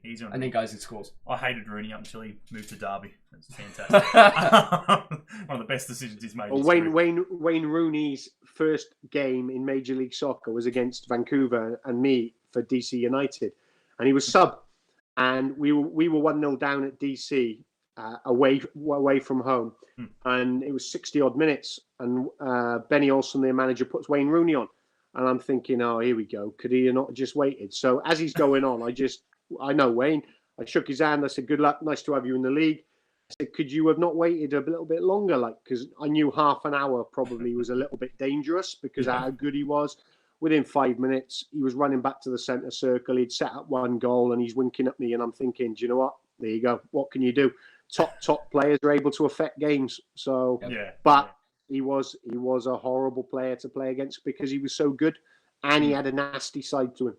Oh yeah, absolutely. Obviously, last thing about the MLS, I want to touch on is someone obviously brilliance. Let's talk David Beckham. We were talking about smartest man, I reckon. Obviously, in regards to contract negotiations when he played there and so forth, from what we've heard. Was in his contract. It wasn't so much about the money. It was all to do with the expansion, and in getting a very, very nice discount when it come to purchasing, obviously, the new Miami club. So you're smart. David Beckham signed 1 week after I signed in 2007. I signed for Toronto FC. He signed for LA Galaxy. Signed for a 5-year contract. Within that speculation, sometimes what you read is nonsense, and sometimes what you read is true. And apparently, by all accounts, he had in his deal that he was able to purchase a franchise at X amount of money. Yeah. And obviously, the longer he stayed, then that became less and less likely because obviously his contract was running out. But I think there was a deal in place for him to buy a club. He needed backers, he needed owners. He's managed to get them, and he's built a club, or he's majority owner of a club in one of the best cities in North America, in Miami. So a very, very talented footballer, first of all. Very, very smart man, second of all. And more importantly, he's a gentleman. So, he's got the all-round package, and everyone knows him for one of those aspects, but very, very smart person. Yeah, absolutely. Yeah, so we're going to do the final question. It's going to be sort of a 2-part question. So, is obviously again sort of what the fans just want to get out of it is: can you give me the 3 words that best sum up your coaching style? And to add on to that, obviously in your coaching career so far, and obviously even that you're playing, obviously, what coaches have shaped your career? Yeah, well, the 3 probably words I would use are open and honest. And I know that's 2, but I'll use that as 1. That's the way I work, open door policy, but I'm honest with you. Demanding. I said, I'm not here for holiday. I'm here to win. But I need to demand more from my players because that's the only way they learn. The 3rd one, I would say enjoyment. Because, you go to work, no matter what job you're in, 300 plus days a year, right? If you're lucky and you get a couple of weeks holiday. In football, you're in the changing room, seeing the same faces, seeing the same coaches, seeing the same managers for over 300 days. If you don't enjoy your football and you don't come to work with a smile on your face, you're never going to learn, progress, and get better. So I make it that environment. So again, they're generic words, but before I even get into the tactical side and the technical side, those are things that just are general things in my life. All right. And I put on that to my players because if you're not happy, you don't perform and you don't enjoy doing what you're doing. If you're not open, then people can't learn. And if you're not pushing people, then they get comfortable. And that's not what life is about. So certainly not what football's about. Second question, who shaped my career? I've been lucky that I've had so many managers, and I say good and bad. Even the bad, I say bad managers, you know, you just do things differently. They're not bad. They've got their ways of working. You know, I had Graham Taylor, the late Graham Taylor at Wolves. I had Harry Redknapp. I had Mick McCarthy. I had Neil Warnock. You know, so many good managers. And then I had Hans Backer at New York Red Bulls, who was Sven-Göran Eriksson's assistant, who done everything. You know, but the planning, the preparation, the tactical element, the dealing with big players showed me what it's about. You know, Harry was just man management. You know, Mick was getting the best out of players. So there's so many experiences. And what I've done is I've logged it along the way as I've gone. I put it down in my books, and I've took the good things and I wrote down the bad things or the things I didn't agree with. And some of them I still don't agree with. And some of them I thought, do you know what? They're right. At certain times you need to do that. You know, they all say about the good cop, bad cop scenario with your coaches. And listen, players respond different ways. Sometimes you need to shout at them. Sometimes you need to cuddle them. You know, how do you affect players? That's the key element to it about managing them. Because if you manage them and you affect players, you can get more out of them. If you're demanding and pushing them, they get better. If they get better and they see a plan and they see that there's potential for them to grow as a person on the field and off the field, they'll do more. So that's how you coach people. But that's just in life. If you become part of a team, you have to know what your role is. If you're trying to do someone else's job, no, nothing gets done. You don't build and grow. So, you know, I take all good experiences. Yep. No, absolutely, mate. We're gonna wrap it there. As I said, we know you've got another interview to get to at some point. And at the same time, we'll let you go and enjoy. We'll probably let the dog out of the closet or wherever you're stuffed in. I haven't heard him for the He rest needs of the to go out for a pee. You're right. I need to let him out now. Nah. As fans, mate, we just want to say welcome to the club. Obviously, you know, wasn't at this point wasn't the final the run home, obviously, that we were all expecting. But hopefully we can get back and finish the season, and yeah, hopefully make finals. If not, it's all good. We'll rebuild for next season. But as I said, as fans, mate, we welcome you to the club, and I'm sure you're going to do great things. Obviously, next season we'll leave it at that. A few guys in the chat, just thank you as well.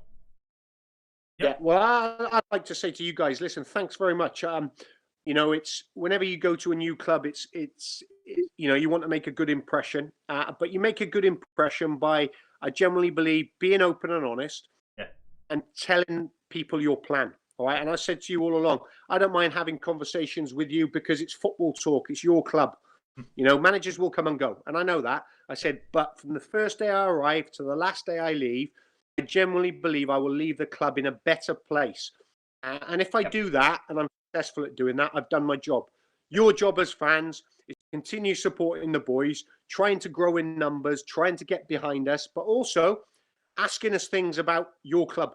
And I'm open to answering those questions because you'll get straight answers from me. And you'll get straight answers from Laurie, as you know, because you know the way Laurie works. And that's all you can ask. And then we've all got to be part of this journey as we continue to move forward. So thanks very much, guys. I appreciate thank you. Thank you. And as I said, we'll as I said, once everything goes back to a normal and you are over here and settled and everything's back to normal, and that we'll try and we'll speak to you and keep in touch with him. We'll try and get you on the odd occasion, and just keep obviously the fans up to date with how the month's been and what your plans are for the upcoming month, fixtures, whatever, pre-seasons, so forth. So yeah, as I said, we can't thank you enough for giving us a bit of your time, obviously, in the current situations that we're in. Obviously, I'm sure you're still trying to get everything sorted over there to eventually come over, and everything else. So muchly appreciated. Obviously, the chat's going nuts.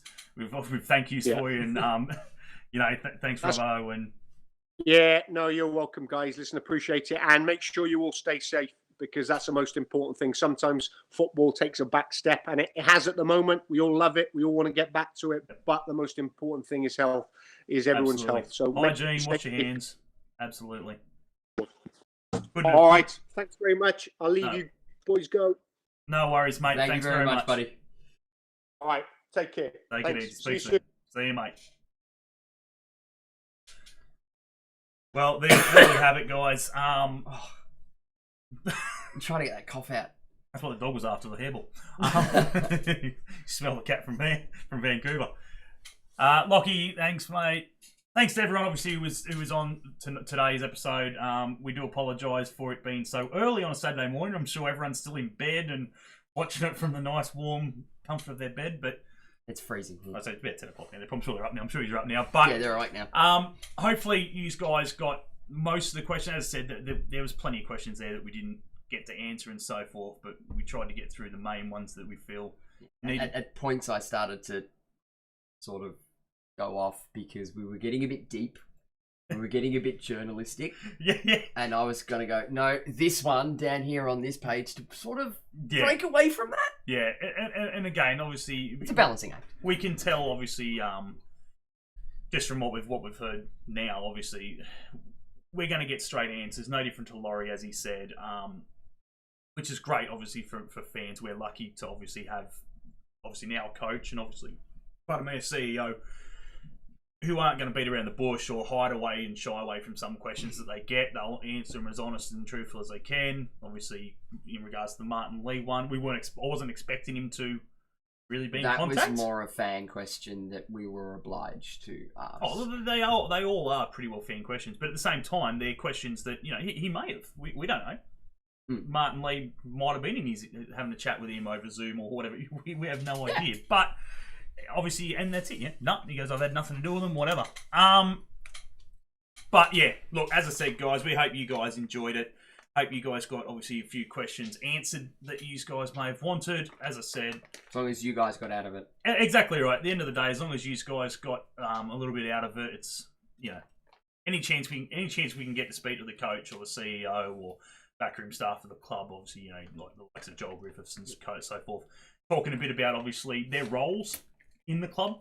Obviously Joel's role's a lot different to Laurie's and vice versa, and so getting their different inputs of what they're actually doing at the club is very important, and we will try and get that to you guys as often as we possibly can. And we should think ourselves lucky as a club that we are able to do such things very easily. If we were in the same position and say at a Victory or a City, they wouldn't have this sort of access that we've got. Yeah, look, as I said, like I've listened to a few podcasts and from other clubs, Adelaide United, obviously Melbourne City, for fuck's sake, obviously Victory and so forth. Out west. Yeah, out west and so forth. Out west is probably a little bit different. They're just sort of getting on their feet and they didn't really have the end of the season as what they would have liked and so forth. So we'll cut them a little bit of slack being first season, but I think from all the podcasts I've heard, I don't think there's many. Well, getting CEOs and stuff like that on as often as we do. I don't think that happens at any other club that I've noticed so far. And we can't, as I said, we have the biggest thing for you guys to take out of this, honestly, is we have one of the best clubs in the A League. It may not show in the trophy cabinet. It may not show, obviously, on the field each week, but that's not a club. But exactly right. And as Carl said, it is the fans and obviously they get behind us. It's, you guys forking out for your memberships and everything else. Even though you don't get to see the end of your membership and you don't get the final 4 matches part of your package. It's a bit cynical. The money's gone to the right place, and at the end of the day, it only betters the club and will be used wisely. And exactly right, used wisely for other things. As we said, we don't. Yeah, you don't see this happening at a lot of other clubs, and the access that we are lucky enough to get. So, we can definitely count ourselves lucky with that, and obviously thank the Newcastle Jets as a whole, that they are so open. Obviously, Martin Lee is no different to that. Yes, we haven't been able to speak to him and so forth. He doesn't come out here all that often. But at the end of the day, he took a chance by buying the club. He didn't have to do it, but he did. Whether he wants to look at selling it now for whatever reasons, that's his choice and his decision. But he pulled us out. He has his legitimate reasons. He bailed us out at the time that we needed to be bailed out. So for that, we have to thank him for that. So, what do we got there? At least we can speak. At least we can hear Carl. Absolutely. How clear was that? How clear was it that you could actually speak English? It was. You were worried, to be fair. I was like, oh shit, what's You gonna were happen? worried. The word, I know of Welsh people who don't sound like that. Let me tell you. To be fair, he spent a lot of time. Oh, he's flying and travelling and so forth. He spent a lot of that. It's not like he was talking to us in Welsh. Yeah. That would have been completely. No, thank you. Yeah, nah. No, thank you. What do we got? A great Carl Robinson. He could talk for way longer, and we'd just not be bored. Absolutely lives and breathes the game. Carl just talks so calm and collected. I'm excited for the 2021 season. Absolutely. 100%. He's the sort of manager at our club that we sort of need. He is the, well, you could say, coaching version of Laurie. Opus, honest, direct, to the point, not afraid to give up his time and not afraid to tell everybody the truth. Yeah, exactly right. Match made in heaven as far as I'm concerned. Absolutely. So, look, as I said, what was I going to say? What were you going to say? Oh, I don't know. It's gone. Gone. As I said, be sure to stay tuned in the coming weeks. We're still trying to obviously get a hold of more ex-players, coaches. We are speaking with Branko Kalina at the moment to try and get him on for next Friday, which will be an interesting insight to his career at the Jets because, as Joe Wheelhouse said, with his time there as captain, they went down to do a pre-season launch thing and they finished that and he come out of it saying that he got the arse. So it'd be interesting to see his take on that, finally get his take on obviously the situation with his son in regards to obviously not playing for the Jets and all the crap that happened with that. It'd be interesting to get some sort of idea of what happened there because, as we've said previously, I can't imagine. He's not the one to say he's coming whether or not. He doesn't need to do a medical. He's not doing this. He's shit like well, I'm telling you right now, signs mate, I'm sort of with Carl on this one and Luke in the chat as well, mate. Aren't you glad that you don't need to do a medical if they announce you in the next week as their new chief scout? Yes, yeah, absolutely. Yeah, Laurie and Carl's going to put you on staff. Laurie and Carl just bring me on as a scout. Fucking rings, mate. Good to do is able to have a good laugh and a joke about it. Absolutely. That's brilliant. That's what we want. Mate, what do you mean joke? What do you mean joke? It's happening, right? It's like, they're going back me shit. We're moving back to tell the wife I'm moving back to Newcastle. She'll love it. I scored a once in a lifetime gig. But yeah, look, as I said, it was great to have him on. Great to get his insight into obviously what he thinks of the club and what his plans are to take it forward. And as I said, it's one of those things, and Laurie said previously as well. At the end of the day, when he does go, as long as they feel, and Laurie included, and everyone else who's part of the club at the moment, that's the biggest thing. If they leave it either in a better position than what it was when they came into it, or they feel that they've done something to contribute to with where it's at positively, they've done all they can. And as fans, that's the biggest thing for us to realise that okay, they might move on. Laurie might move on to a new pasture at some point. For Christ's sake, we hope it never happens. And we end up getting a statue of his quote or something like that. Freaking, we'll put a statue up. We'll get a statue put up and so forth. And at some point, but at the end of the day, family comes first, and that's the first thing that they're going to be looking after. And if they do move on, they move on. But at the end of the day, we can sit here and honestly say, in regards to Laurie, that he's done. The club will be a better place. The club will be a better place because of him. And I can't see him, even if he does go, he'll be talking to the people who take over. Laurie's like one of those people. He can't get enough of it. He'll move on, but he still have his finger in the pie somewhere. Absolutely. It's always, no, don't do that. Yeah. How about you try and do it this way, sort of thing. Take my advice or not, but that's sort of how I see Laurie working. Like, no doubt he's still got Mike Charlesworth on speed dial going, hey, maybe not move. Oh, yeah. Maybe not move. Conversation probably will be had. I don't know. This is just speculation. Absolutely. This is just me talking crap. But next mayor of Newcastle. I don't think so. That'd be nice. As long as he can do it. As long as he can do it as current CEO of the Jets at the same time, I don't care.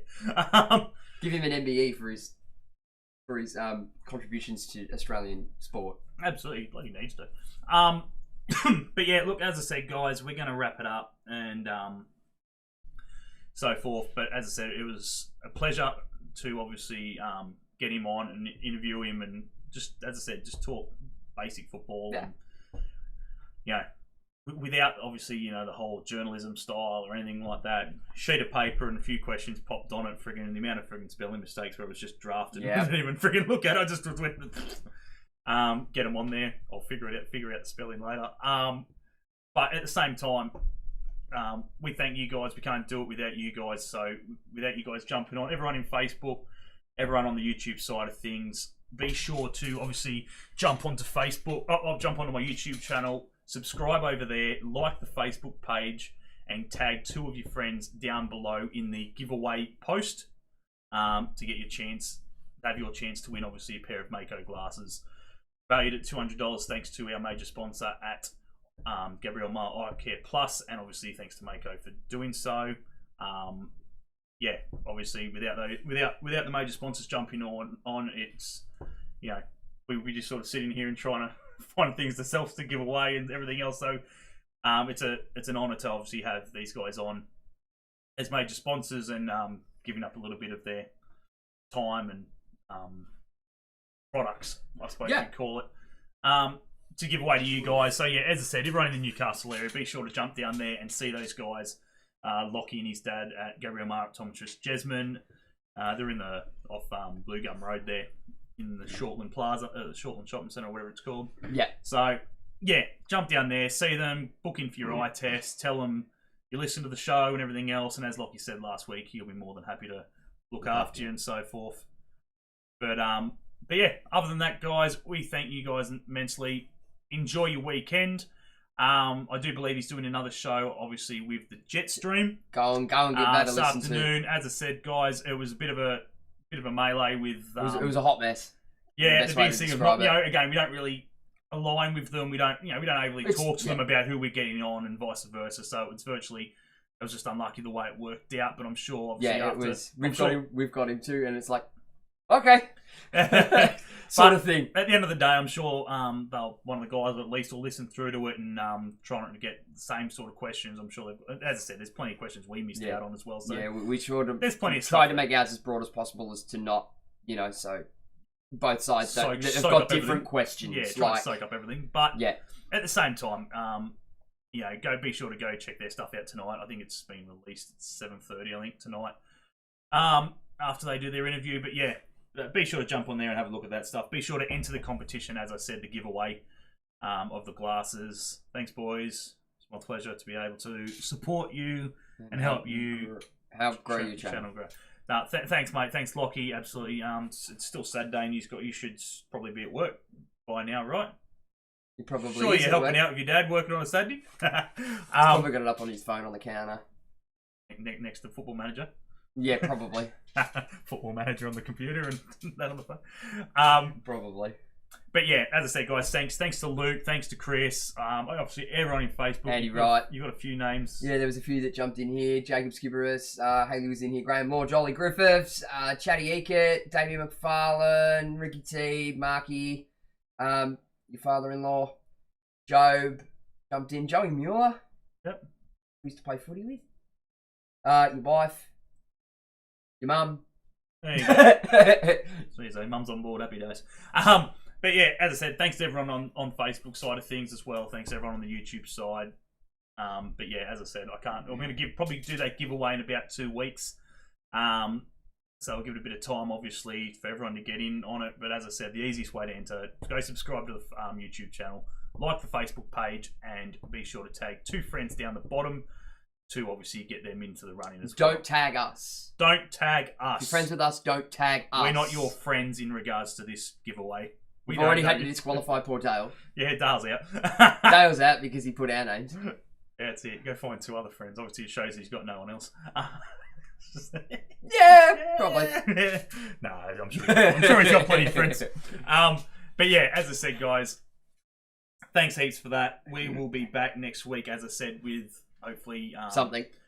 Hopefully Branko, but if not, we'll find someone else. If not, we don't find anyone else. It'll be just our 2 heads. And we do have fingers in our own pies at the moment, trying to link up a few things. We've got a few things coming up. Look, we're trying to do it. We're trying to expand the channel. We're trying to make it bigger and better for everyone else out there. Obviously, in regards to doing stuff with football in general.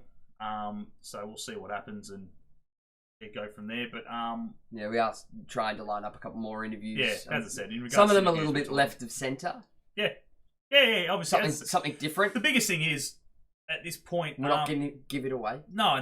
At this point, we'll take anyone. You know what I mean? As I said, so we're hitting up random just people who've never played for the club per se. You know what I mean? Yeah. Anyone with a football head, we're more than happy to have on. If anyone knows, as I said, the main one for us is if anyone knows any female footballers out there, they don't have to be part of the Jets or anything like that. That was the weirdest dog bark. Probably. Oh, there is. My dog doesn't generally make noise. Yeah. But yeah, obviously we are trying to find some female figures. So if anyone does know anyone or anything like that, Chris Russell. We had a great response from one. But Yeah, we'll save that story for another day. Look, as I said, we've had a couple from female footballers and so forth. But as I said, it's hard times. So we know no matter where they play, they may still have to get obviously permission from clubs and so forth that they play at. And yeah, just basically females in football. Because we put the feelers out for that one too. Oh yeah, I don't care. Yeah, friggin' journos and stuff like that. Friggin' your Tara Rushtons, your friggin' whoever's in whatever. I don't care who they are, as long as What's her name? Mel McLaughlin. Yeah, Mel McLaughlin, stuff like that. I haven't spoken to her. I haven't sent out a field to her or anything like that. But whatever. As I said, we'll take anyone on and anyone to give you guys a bit of insight into the club. Obviously, we've spoken to Miller or into football in Australia in general. Yeah. Yeah, as I said, it doesn't even have to be, mate, shit, And that's something that I noticed from a lot of Kyle's plans. Yeah. He's thinking, he's thinking at club level. But at the same point, what he's trying to do and what he's trying to implement, as he's described, is helping set up the international side as well. But the biggest thing as well is, and what he wasn't going to go into and say as well, but you got to think of himself as well. If he can do that and he can get international players at the club who are going to play the Olympics and stuff like that, let's not beat around the bush. That only helps his chances to get where he wants to go. And as he said, his goal is to be in England at some point. And when you have the luxury of being able to say, these are the players I brought in, look at them now, clubs in England are going to take note and go, shit. Yeah. You know, so I brought Joe Ledley to Australia. As much as he's not going to admit it or anything like that, he deserves the credit. And if he's going to do that, it's only going to better his career, and good on him for it. So, and well, I look at it like this: Sven-Göran and Eriksson. Oh no, what's the bloke? Roy Hodgson. Not exactly youngest man in the shed. He's in his 80s now. Yeah. Carl's only what? He said what? 43? Yep. 43. That's 40 years of management. If he so chooses, you can get a long way in 40 years. Yeah. Exactly. So, other than that, guys. It's the wife. Just letting her know we're finished. It's what we do. He's telling her 442. 442, absolutely. But yeah, other than that, guys, we are going to leave it there. We will catch you guys at some point soon. If you guys have got any, as I said, if you guys get a hold of anybody or find someone who might be interested in jumping on, send us a message, or send us an email, or give them our email, crossbarcapers@gmail.com, and get them to send us an email, whatever. We'll sort it all out, and at the end of the day, we'll catch you next time. What's that? Can Laurie tee up Ash Wilson for you? Don't know. We'll speak to Laurie at some point. I'm sure he's flat out, and we'll get him. We're due to have a chat with him next. So, other than that, guys, we're going to leave it there. Enjoy your weekend. Enjoy your Saturday. Go watch the jet streams. Whatever you're doing, be sure to jump over and check out the jet stream as well. As I said, we're in no competition with them. We make that perfectly clear. We'll state that on record right now. It is not a pissing match. There is there's no contest. It's no frigging. So before anybody out there that's not involved in either one, if we hear that spread around on pages, because we have been hearing it, we know damn well that it is not true from either side. We have been in contact with them and spoken with them about said words as well. I've known Fern since day dot of the Jets and everything else. And obviously he's a Liverpool tragic like myself, and we've shared plenty of beers together. Stating it now on record. I've spoken to Ferns. We're all good, and they do good things. They're trying to do a different avenue at the moment. They've had dramas in the past with audios and stuff like that. I'm sure they'll sort it all out and get it fixed and do new content and whatever it is. As I said, it's hard times at the moment. There's no football, so everyone's punching and everyone's chasing the same shit. So no, there will be no boxing match. There is no boxing match. In answer to your question there, Luke, yes, I will be. Yes, Ben is streaming tomorrow, so be sure to jump over and check that out. Live streams from about 3 p.m. onwards, 4 p.m. onwards. There we go. Corner Flag Games on YouTube and Twitch. So yeah, go subscribe over there as well, and obviously like his content. You do also have a Facebook page, so jump on there if you want to jump on there, like the Facebook page. And other than that, do all the socials. As I said, go subscribe to the channel. It's muchly appreciated. And other than that, we will catch you guys next time, whenever that may be. Enjoy your weekend.